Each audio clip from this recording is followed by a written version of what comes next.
Good evening, all of you. Today, we have joined for the third day of 34th National Rover Scout Mood. Now, we have the STD AIDS Awareness Program. First of all, I warmly welcome our resource personnel, Dr. Sujata Samarakon, consultant venereologist and public health specialist, chairperson of AIDS Foundation Lanka, and Dr. Asanka Eriyawa, National Headquarter Commissioner, and all the participants. Now, I cordially invite our Rover Anuradha to deliver the welcome note. Over to you, Anuradha. Invited guest, distinguished guest speaker, Dr. Sujata Samarakon, consultant venereologist and public health specialist, and the chairperson of AIDS Foundation of Lanka, officials of the Sri Lanka Scout Association, and my fellow Rover Scouts. A very good evening to you all. It gives me immense pleasure to deliver the welcome speech of this event to you all of who are presented here today. On behalf of the Mood Steering Committee, I would like to welcome you all to the Mood session of the STD and AIDS Awareness Program. We have successfully conducted pre-mood session of STD AIDS Awareness Program on 18th of April. Invited guest Dr. Ajit Karavita, consultant venereologist and representative the AIDS Foundation of Lanka has conducted an informative session for our Scout community.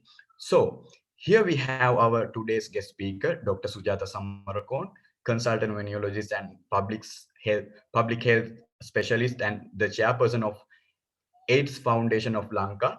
Madam, I cordially welcome you to conduct the session and address the gathering. Thank you.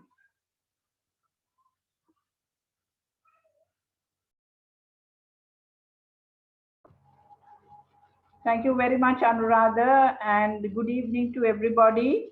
Thank you for inviting the AIDS Foundation to be with you all today.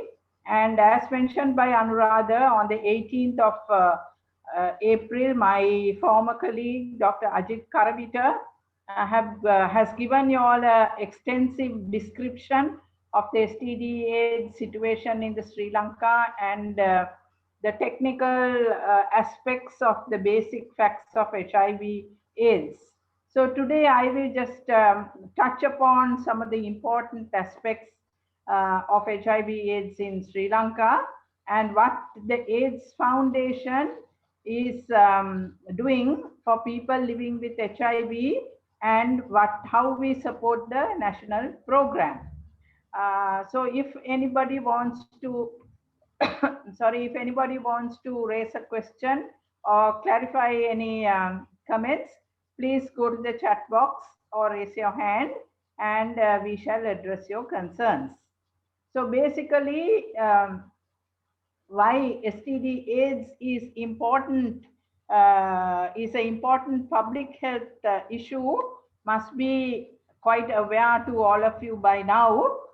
If you compare the COVID situation, which has gone haywire today all over the globe, if you recall what happened to HIV also, which came to light in 1981, it also went haywire, I think, until about the late 1990s. And then there was so much of public response, the community awareness, the community uprising, the community response to prevent the transmission of HIV took foothold. People started talking about it because there were so many people dying of HIV/AIDS.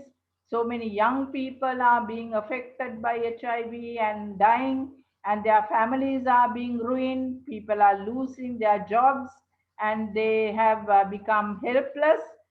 Families have been thrown to the road.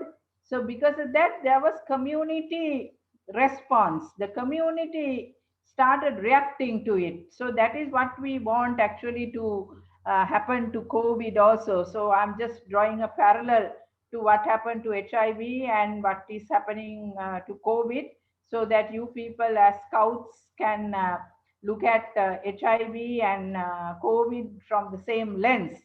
So where STD HIV is concerned, today there is the transmission of HIV is undisputedly by three methods. There are no other methods by which HIV is transmitted other than through sexual transmission, where majority of the infections all over the world and in Sri Lanka has taken place due to sexual exposure.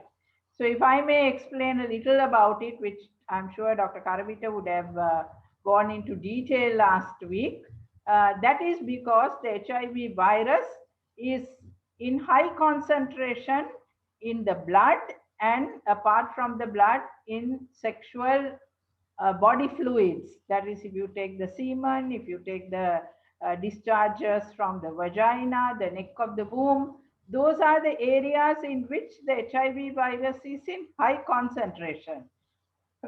So a person affected with HIV has unprotected sexual exposure with any person. It could be a man transmitting the HIV infection to another man or to a woman. How it happens is this virus that gets into the body through these body fluids go into the uninfected person's body.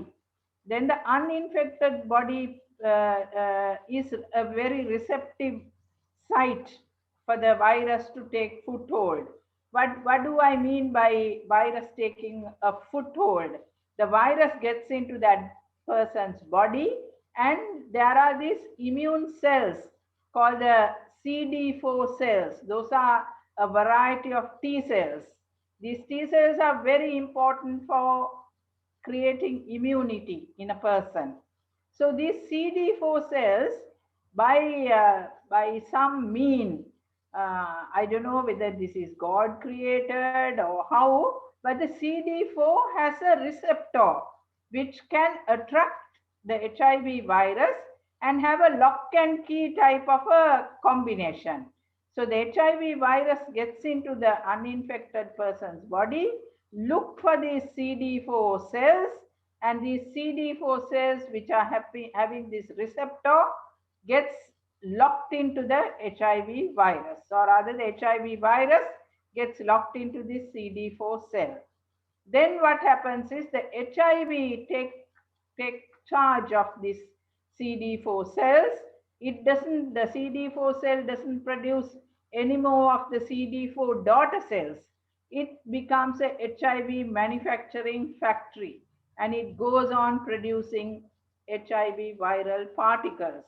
So that person's viral load of HIV goes up and up and up until the antiretroviral therapy is given by doctors. Now, antiretroviral therapy has done a big service to the HIV control. Of course, I must mention here that antiretroviral therapy, these drugs, do not kill the HIV virus, right? There is no drug anywhere in the world which can kill the HIV virus. The virus can be only controlled so that its replication is curtailed. The replication is controlled so that if the virus was producing, say, 1 million particles without the virus has stopped its production to less than about 20 copies. At the point of 20 copies, we say the virus becomes undetected, right? But the virus is there in a small number, a small concentration in the body. It's not totally eradicated from the body, but it goes into like dormancy. The drug keeps it under control. So with these drugs in place, the virus replication has been controlled. So if the drug was not there, what would have happened was the virus will start multiplying and multiplying and multiplying and hitting those CD4 cells. The CD4 cells die and the immunity is dropped, but the virus is thriving very well. And as a result of this drop in immunity, there are other viruses, bacteria, whether various organisms which are running around in the atmosphere in various other modes. The virus gets in, those organisms gets into this body which has no immune defense. Why? The immune defense was stopped by the HIV virus. So as a result, they get various infections like TB, like tuberculosis, which can affect the lungs, it can affect the brain. So there are so many organs which are affected by these other organisms that get into the body and take a strong hold in the body where the immunity has been compromised. So that is how the HIV virus acts. And when all these other organisms cause disease in various organs like the brain, the lung, the kidney, the skin, liver, anywhere, when all those infections are diagnosed, we say that this HIV infected person has gone into develop AIDS. So AIDS is a symptomatic phenomenon. By virtue of the name, AIDS is a acquired immune deficiency syndrome.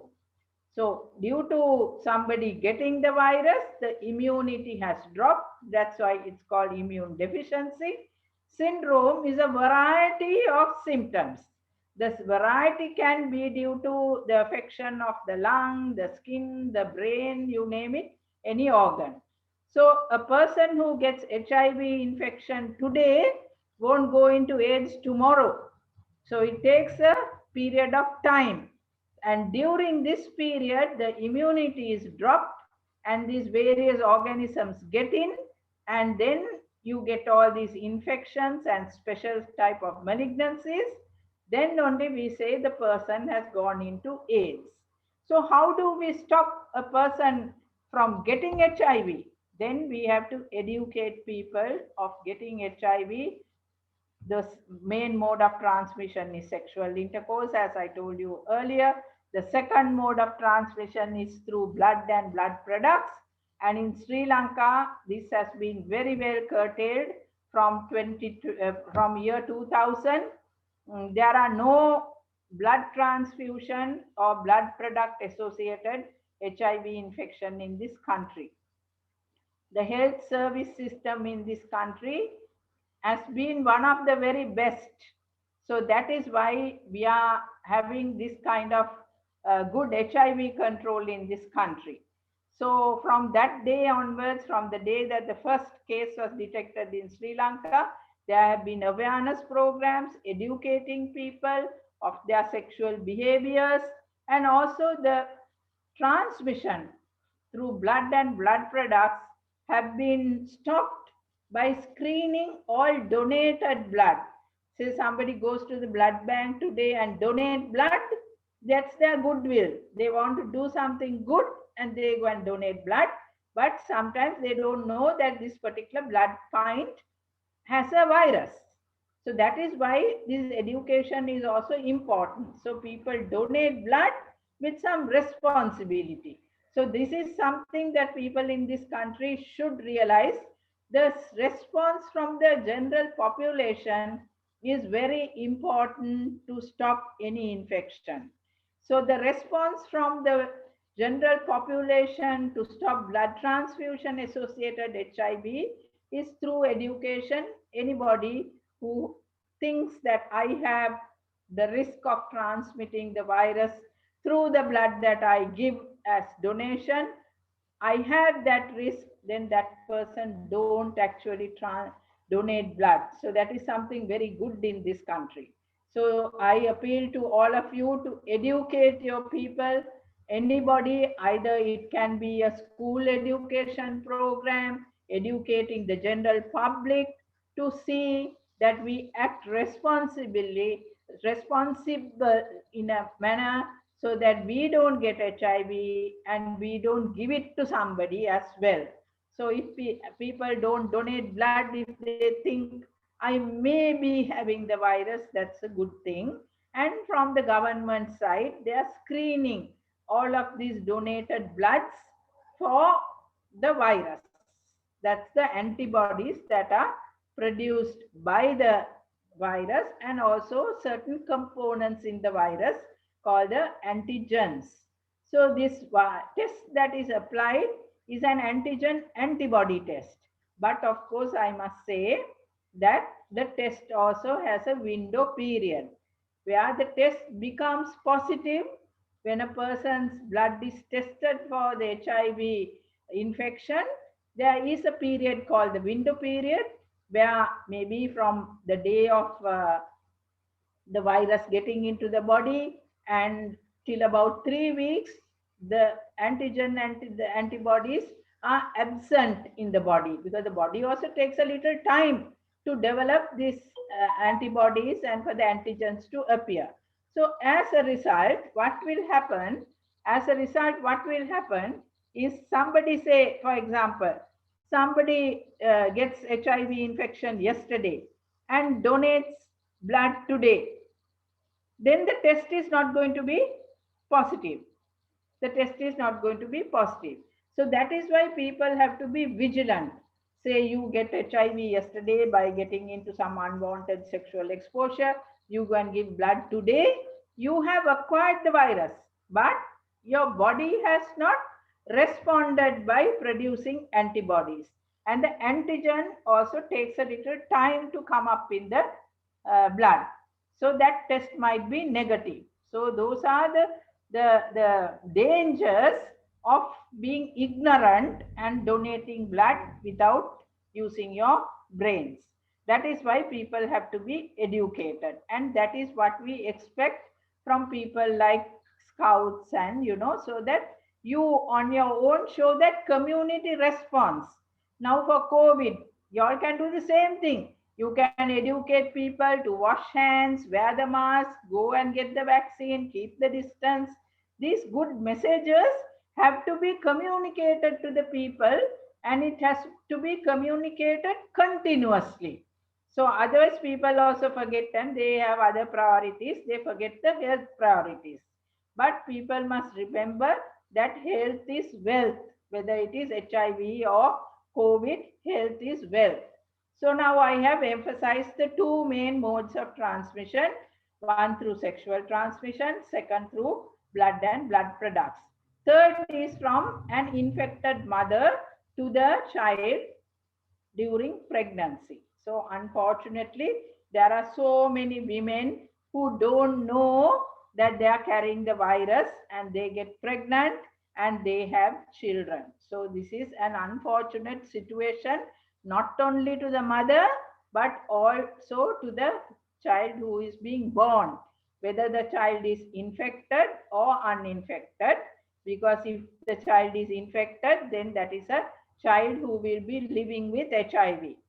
But if it is an uninfected child for some fortune, then this child will also have a lot of social and economic implications, because the mother will not be very strong enough to look after the person. Mother might get various infections, and mother may not be economically strong to do a job sometimes. So those implications are there. So that is why I told you, any baby born to a positive mother, whether the baby is infected or not, have socio-economic consequences. But of course, I must say there are certain good things that has happened, where these drugs, the antiretroviral drugs, I hope all of you can hear me. I hope all of you can hear me. Yes, madam. Yes, we can hear you, madam. Right. Yeah, because I got a message saying my connection is weak or something like that, right? Anyway, the third method of transmission is from an uninfected mother to the baby. Now, fortunately, these drugs, called the antiretroviral drugs, are given the moment a pregnant HIV positive mother is diagnosed in this country. As I told you, the health system in this country is so good, and that is why we should maintain this health system without disrupting it. And all the antenatal mothers in this country, almost 99%, are screened for HIV infection. So when they go to the public health midwife or to their gynecologist or to the MOH office, they are being given some kind of a background education on sexually transmitted diseases, including HIV, and their blood is drawn for testing for the HIV infection. Now, Sri Lanka has eliminated actually this mother to child transmission and eliminated pediatric HIV infection, where children are going to be born with HIV. That there is a kind of a criteria. We have fulfilled that criteria in Sri Lanka, but that doesn't mean that we have to stop all this work.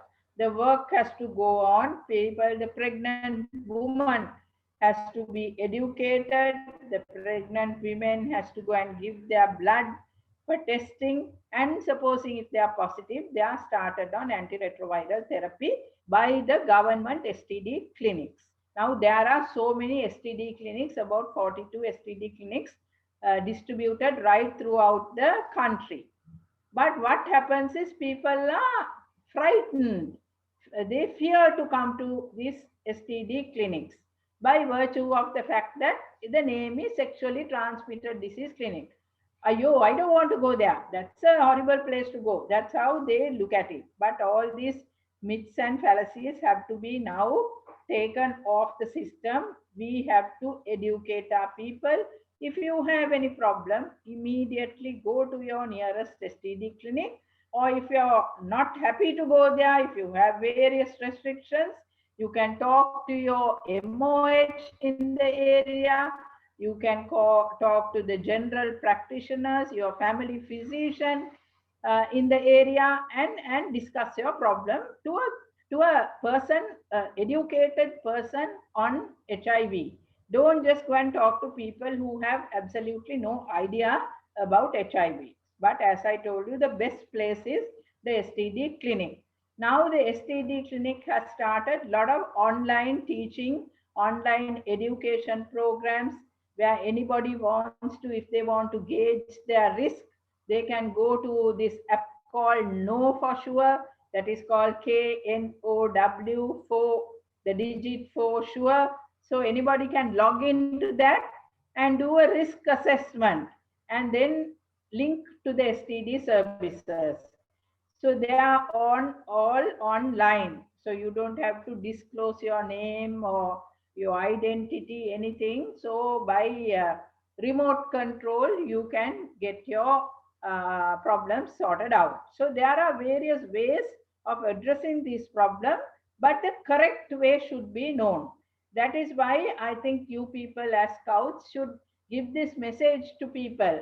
There are these STD clinics, say if you're in Kurunegala area, the scouts of the Kurunegala area should have a little handout saying Kurunegala, the best place to go for STD is your STD clinic, which is situated as a part of the general hospital of Kurunegala, and go there and don't be frightened. You will not be penalized or your identity will not be disclosed, like that.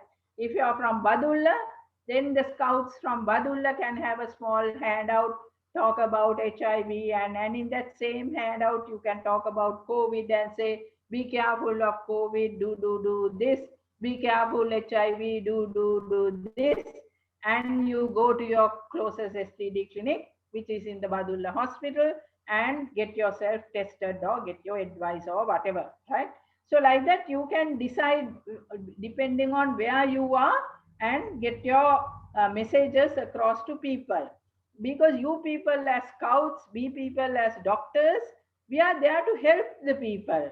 We are there to tell somebody who doesn't know about a health problem, a person who doesn't know something about, say, so about the environment. Today, why am I using this fan just behind me? Because it is so warm in this country today, right? Why are we experiencing this warmth?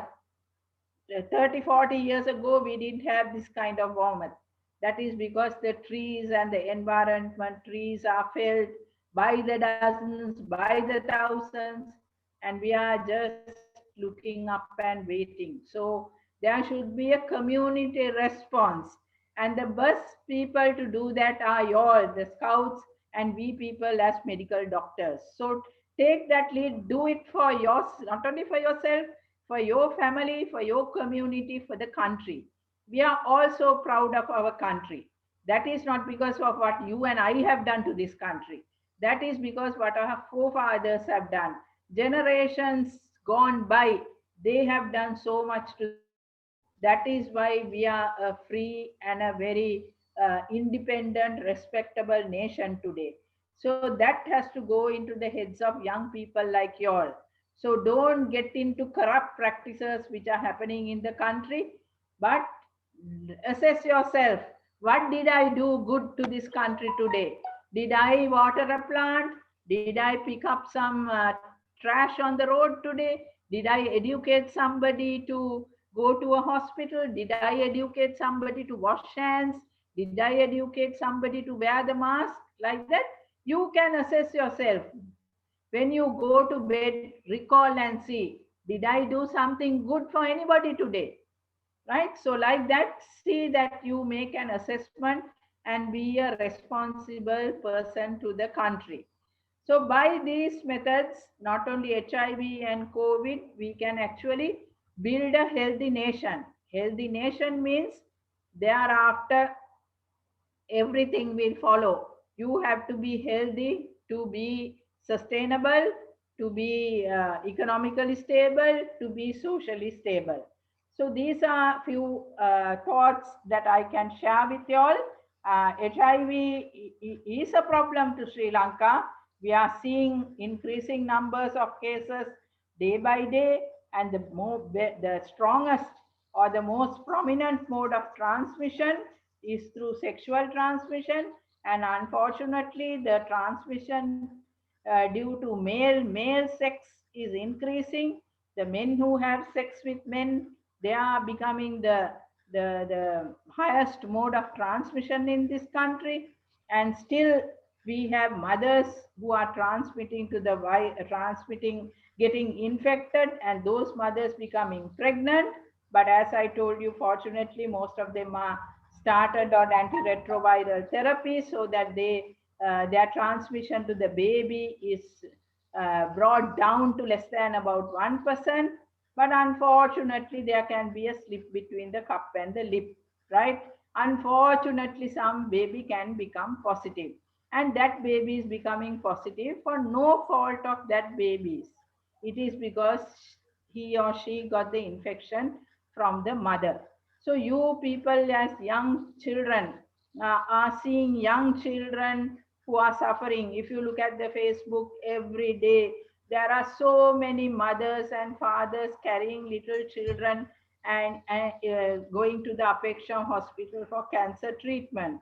Similarly, we have children who are HIV infected, and they of course don't come on the Facebook, but we can help them.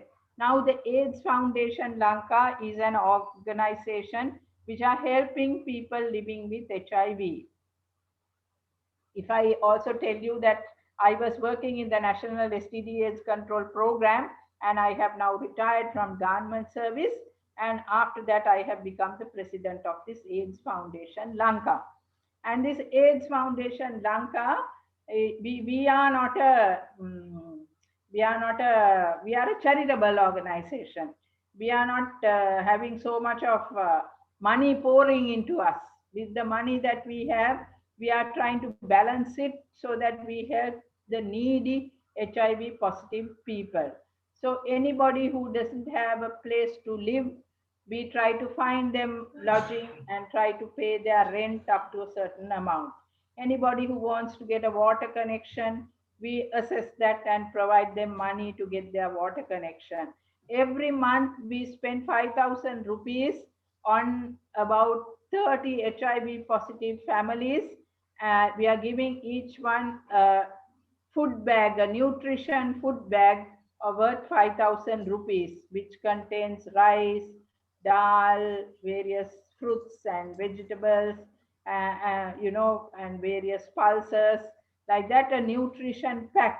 So every month we provide 5,000 rupee worth of a food package for every family. Then any child who needs some nutrition support, we give them a certain amount of money or food to see that their nutrition is checked up. So like that, some people want a wheelchair, some people want spectacles, some people want money to go to the hospital. So we assess them. We just don't dole out money. We have a sister, she also has retired from the National STD AIDS Control Program, and she's helping us. So she gets these messages from either doctors or from various people, but she makes an assessment and put to the board that this person has requested this particular help, and I have made investigations, and this person is eligible to get this support from the AIDS Foundation. So like that, we support people. Genuine requests are being entertained by the AIDS Foundation. So that is how we support the people living with HIV. Apart from that, we do awareness programs like what we got Dr. Karavita, who is an expert in sexually transmitted diseases and AIDS, to speak to you all, so that you all get educated. Then you think the education that I got, I have to transmit, I have to send it to somebody else. That is something very, very important. These are good lessons. I think scouts can give an example to the others. I have heard many parents saying, look, children don't even share their notes with another student. They are so selfish.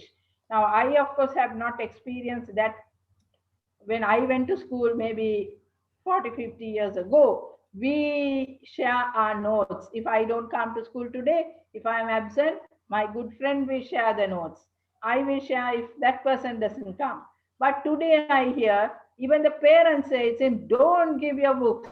If that child was absent, let him be absent. Let her be absent. Don't share. Don't be like that. Right? You must share and also be a good human being. Not trying to be a good student and get 7 A's or 9 A's and get into medical college and become a big doctor or a lawyer that's not what is important. Your good heart. Did I help a person? Did I lift up somebody's life? Not for you to be sitting on the top of everything every day. So those are the things that will help. You are in a situation. There are so many people who need some help in terms of school books, school say tuition fees. We actually from the AIDS Foundation give tuition fees to some of the HIV infected mothers and fathers' children. They have no way of sending their children to tuition classes. So we give them their tuition fees. Some people we give their transport allowance, their van fees, things like that we do. Because if we don't do that, they have no way of going to school. They'll be sitting in their homes. Those are the people who will be rogues in future. Those are the people who will have antisocial attitudes. So we have to look at that angle also. Not only helping them, we are helping the society, we are helping the country. So I want you people to open your eyes and ears. Be good human beings, not only to be good scouts and get your various medals and patches on your arms and necks and everything. Not only that, but for you to make an assessment. Am I a good human being? Did I be rude to somebody today? Did I not help somebody? You have to look at that from your own perspective. I hear that all of you all are like above 17 years of age. So you can make an assessment of yourself.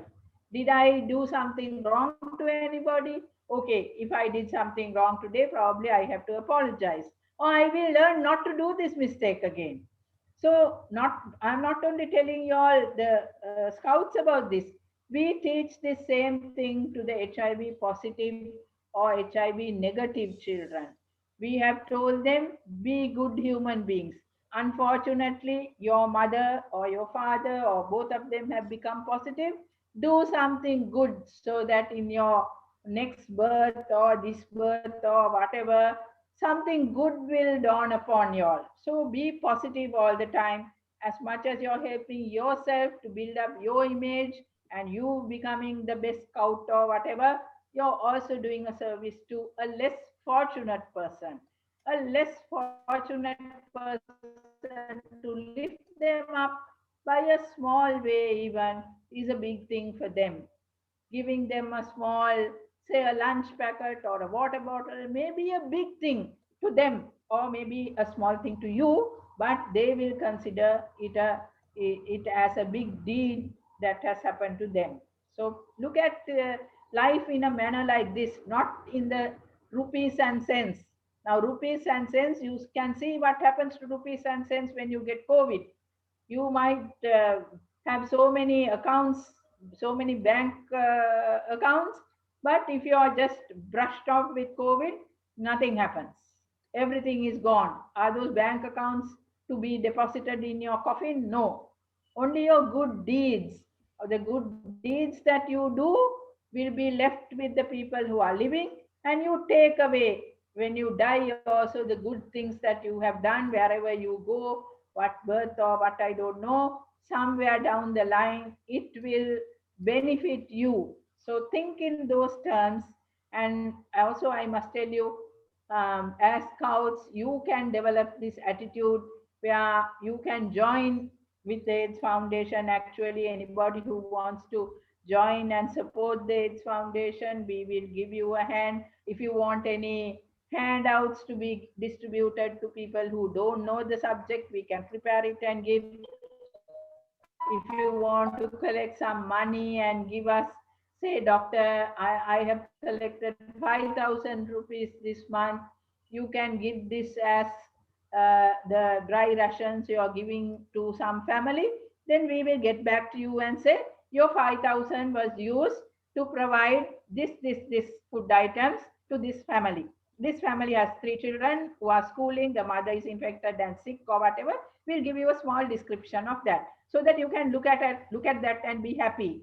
5,000 rupees is not a big thing for if you get, say, a group of people.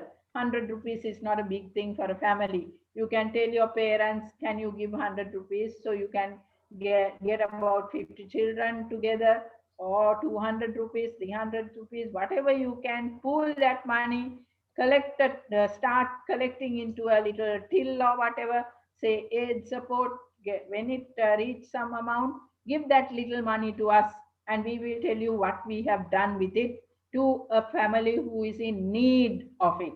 So all these HIV families that we are looking after, they need more support than what we are giving. We are giving them whatever we can, but there is a lot more that can be given, and that is why we are seeking the support of good-hearted people like you all. So all in all, what I am trying to emphasize is that you people as scouts can support the AIDS Foundation, because our aim is also to lift up the living standards of these people who are infected and affected by HIV. There are so many families where all 3 children are infected with HIV. So look at their status. There is one family where the elder sister is affected with HIV. She is living with an aunt because the mother is dead and gone. The father is also infected. The 2 brothers are HIV infected. They were living with the aunt. Aunt also died. Now somebody else is looking after those 2 boys. So all those 3 children need social and economic support. So we can't just let them, die and live like unwanted people. So the AIDS Foundation is actually supporting that whole family. So I have just quoted one example to you. So like that, you can be a helping hand to the HIV positive people in that sense. And in another aspect, you can organize. I'm not telling you to organize a HIV education program just now when the country is burning with COVID, but you can think about it, and we can do it like a virtual program, or have a small YouTube message, something like that. we can do, or if you want a handout done, we can help you to print a very economic handout and give you all. But that response have to come from you. You must tell us, doctor, can you support us to provide this message to other people? What can we do? We think of doing something like that. So tell us in what way you all like to support us, and if we think we can accommodate you all, we can support you all. And I'm sure collecting some funds and handing it over. I'm not telling you you have to do this every month and give us so much of money or whatever, but in some way, all of you all are coming from fairly economically sound families, and I'm sure 99.9% of you all are better off economically and socially compared to these people living with HIV that we are looking after.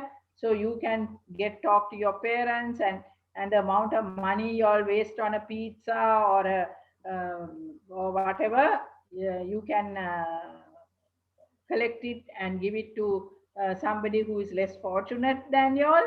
So think of something and get back to Dr. Asanka. Dr. Asanka is also a public health doctor. He will chat with you all. Think about what you all can do to help people living with HIV. Group together and tell us. Then we will try to support you. So I think I have spoken for about 45 minutes now, which is more than enough. But if you have any questions, if you have any concerns, if you think you can't bring it out now, write it on small pieces of papers and give it to Dr. Asanka, and he will share it with me. So I can see there are 97 participants. I hope I have created some impression of you of how to be a partner in this business of prevention and control of HIV.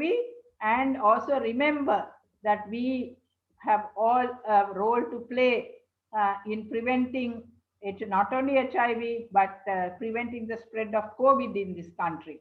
So you people, I mean, I don't have to emphasize on this, but people have forgotten to wear masks. People have forgotten to wash their hands.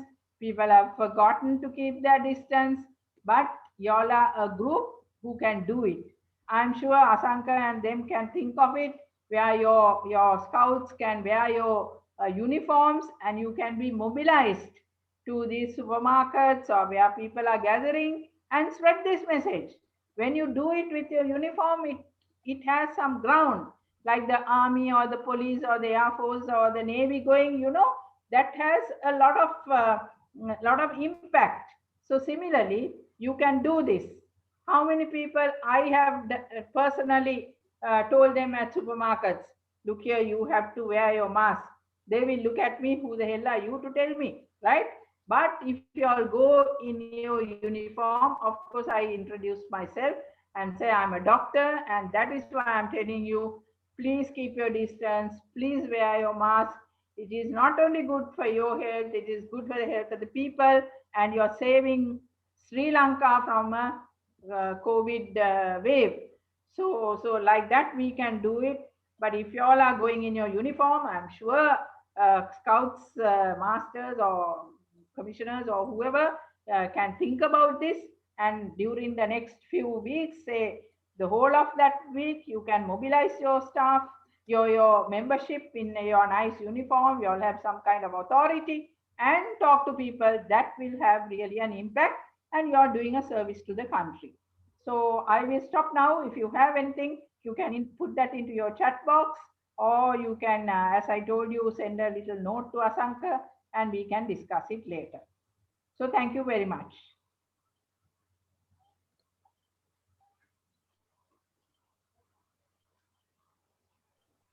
Asanka, any questions? Madam, at the moment, no. Anuradha? Anuradha, are you there? Hello, yeah.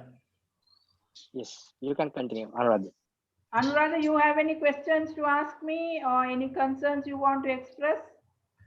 No, not at the moment, but we can discuss it with Madam, future work. So,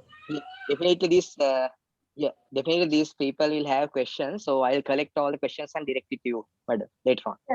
I think that's a good idea, Asanka. And also, like I said before, you can't do this immediately, right? Maybe give them a little time to think about, group themselves together, and we'll try to see how we can help people living with HIV.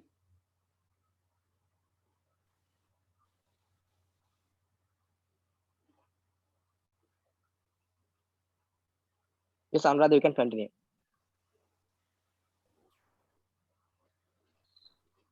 Thank you for your valuable session, madam. Now, I cordially invite Dr. Asanka Eriyawa, National Headquarters Commissioner, to deliver his speech. Over to you, sir. I think you all can hear me. Can hear. Good evening, everyone. Yes, on behalf of Sri Lanka Scout Association, so I would like to warmly welcome the madam again, Dr. Sujata Samarakon, the consultant venerologist and public health specialist of the chairperson of the AIDS Foundation Lanka.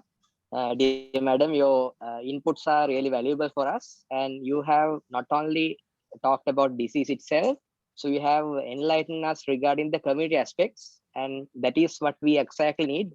So today we are gathering here in a 34th World Scout World Romoot, Sri Lanka Romoot, and basically in this rover age, so we are mainly focusing on two things, madam. First one is so we are teaching them this sex education, so in order to facilitate them a happy life.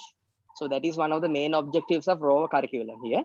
And the other thing is, so we need to engage them in good practices, and they need we are practicing them to engage with communities to do a better thing.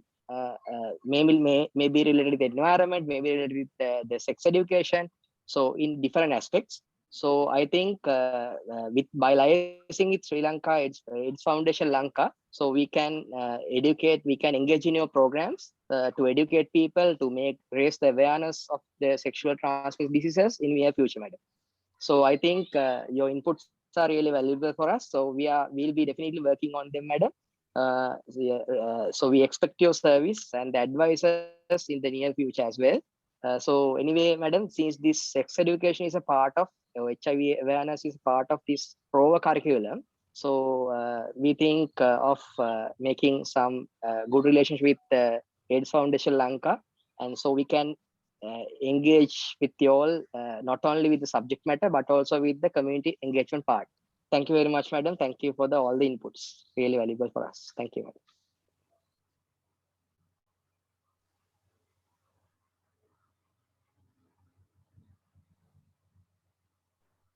Thank you, sir, for your valuable speech. Now, I cordially invite our rover Shatir to deliver the vote of thanks. Over to you, Shatir. Thank you. A very good evening to all of you. It is with great pleasure I deliver the vote of thanks of this event today. On behalf of the Moot Steering Committee, I would like to extend my sincere gratitude to our resource personnel today, Dr. Sujata Samarakon, consultant venerologist and public health specialist, chairperson of AIDS Foundation Lanka, taking time off a busy schedule to join with us today. Special thanks to AIDS Foundation Lanka for sponsoring this Moot event. Also, we appreciate the participation of the members of AIDS Foundation Lanka as well. Next, my sincere thanks to Dr. Asanka Eriyawa, National Headquarters Commissioner, for coordinating the resource personnel today. All the district commissioners, assistant district commissioners of Rovers and IT for making the Rovers aware about the Moot event and encouraging them to join today. Last but not least, my thanks goes to all the fellow Rover Scouts present today. We really hope this session was very helpful for all of you. Once again, thank you very much for your participation today. Thank you. Thank you, Shatir. This marks the end of today's session. Hoping to see you all at the upcoming Moot sessions. Have a pleasant evening. Thank you.